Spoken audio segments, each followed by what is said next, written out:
Thousands of people turned out in Enniskillen to mourn the last of the bomb victims. 73-year-old Billy Mullan and his 70-year-old wife Nessie were buried alongside each other.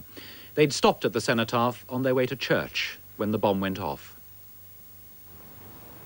Enniskillen Centre was packed for the last funeral of the Remembrance Day bomb victims. It was held in the Presbyterian church where Billy Mullan was an elder and his wife Nessie sang in the choir. Both in their 70s, they were standing beside the bomb when it exploded. They were likened to a father and mother of the community in their love and care. And thousands paid their respects to this popular couple.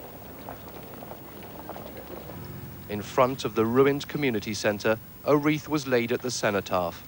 The Mullans' small grandson would have done so on Sunday, but was buried in the rubble. 4 days after that blast, there's unrelenting security here. And as Billy and Nessie Mullan were laid to rest alongside other victims of the IRA bomb, there's a genuine wish for a lessening of tension so the community can mourn and rebuild undisturbed. Simon Cole, ITN, Enniskillen.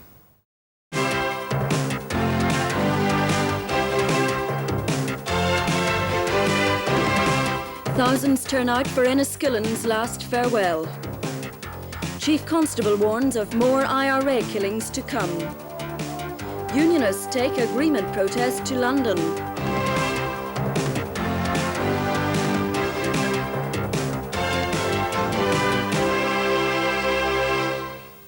Good evening. Also tonight we talk to a 15-year-old boy, one of those badly injured in the Enniskillen explosion. And later in the programme we'll be looking at a couple of items in the Belfast Festival which got underway on Tuesday. But first, today's news. Enniskillen today buried the last two victims of the Poppy Day massacre. In what was possibly the largest turnout for any of the funeral services, thousands of mourners attended the burial of Billy and Nessie Mullan, who are both in their 70s.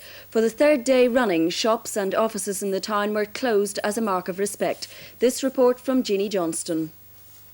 The people of Enniskillen turned out in their thousands for this, the last of the funerals, the wound in this town's heart no easier as this grim week progresses. Shops and businesses which had reopened this morning closed again as a mark of respect to Billy Mullan, the local chemist, and his wife Nessie, who were both in their 70s. Former Presbyterian minister in Enniskillen, the Reverend Ivan Hull, gave the address and spoke of his feelings on returning to the town. As Margaret and I visited this morning and yesterday, people at home and in hospital, people we knew and who were our friends, we have felt something of the pain and the hurt that is everywhere. It is human to step back and ask, why?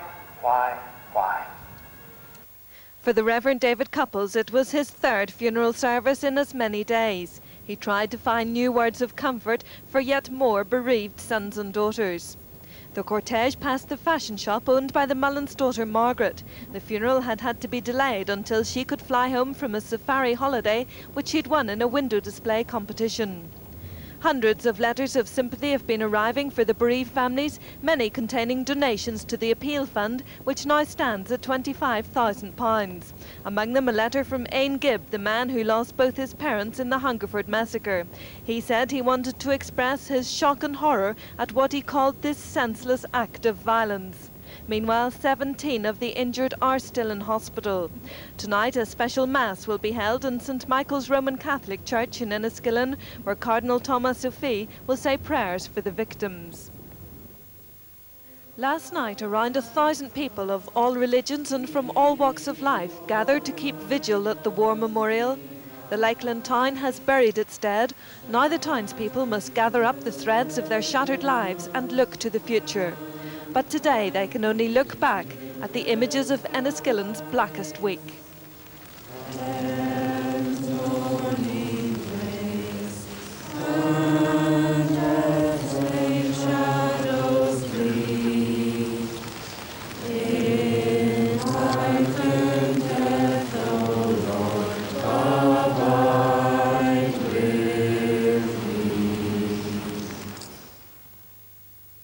The Chief Constable, Sir John Herman, has warned that the IRA are planning fresh killings in a bid to divert attention from the Enniskillen massacre. Sir John, who'll be interviewed on Police 6 after this programme, claimed that young people are turning away from the IRA who are relying on older terrorists. But he's warned the provisionals aren't a spent force. Ivan Little spoke to Sir John this morning and first asked him about newspaper reports suggesting that the RUC know the name of the Enniskillen bombers. I'm not in a position to discuss that at all, nor would it be proper.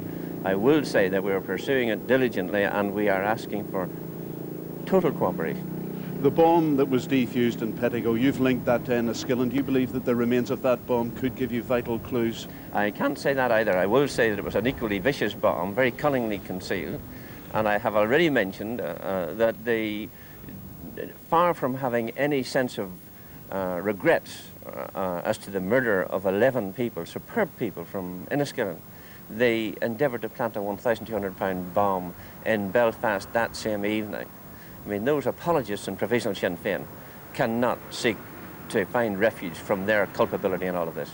There have been reports that Sinn Féin have been trying to distance themselves from what happened in Enniskillen. Do you perceive any split at all within the Republican movement? No, I do not. They're the one and the same. The IRA sources have said that what happened in Enniskillen is a disaster for their organisation, but they'll get over it. Do you agree with that assessment? And they will look for more murders as quickly as possible to conceal this crime in the minds of people, and they must not this time forget that horror of Enniskillen. They must not forget it. The population must not forget it, and they must not allow provisional Sinn Féin and PIRA to forget it.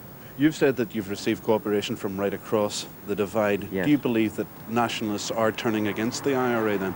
The vast majority of nationalists are not supportive of the provisional IRA. The vast majority. We're dealing with what I've referred to before as the rump of an extreme Republican movement. That is all.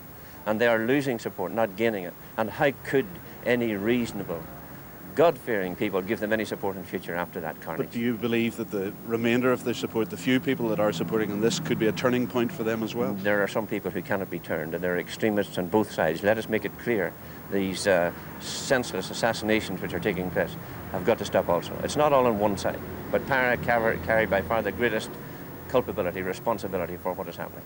Reports have suggested that the explosives at Enniskillen may have come from a forerunner to the gunship Exond. Is that true? That's speculation, and I wouldn't want to speculate at this time. But do you believe that there have been 4 ships preceding the Exond? I believe that the PIRA have got a considerable amount of munitions at their disposal, and I must say that we in the security forces must have all the resources we require. We must not be deprived of them in the interest of this community.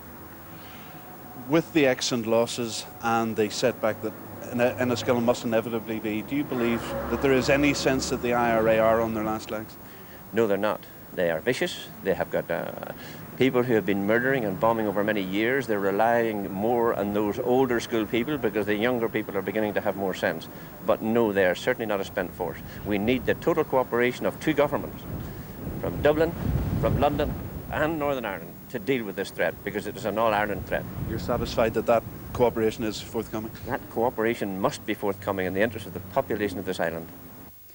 A 15-year-old schoolboy who was so badly injured by the Enniskillen bomb that he has a metal cage to keep the bones of his face together, spoke today from his hospital bed about the courage of those who rescued him.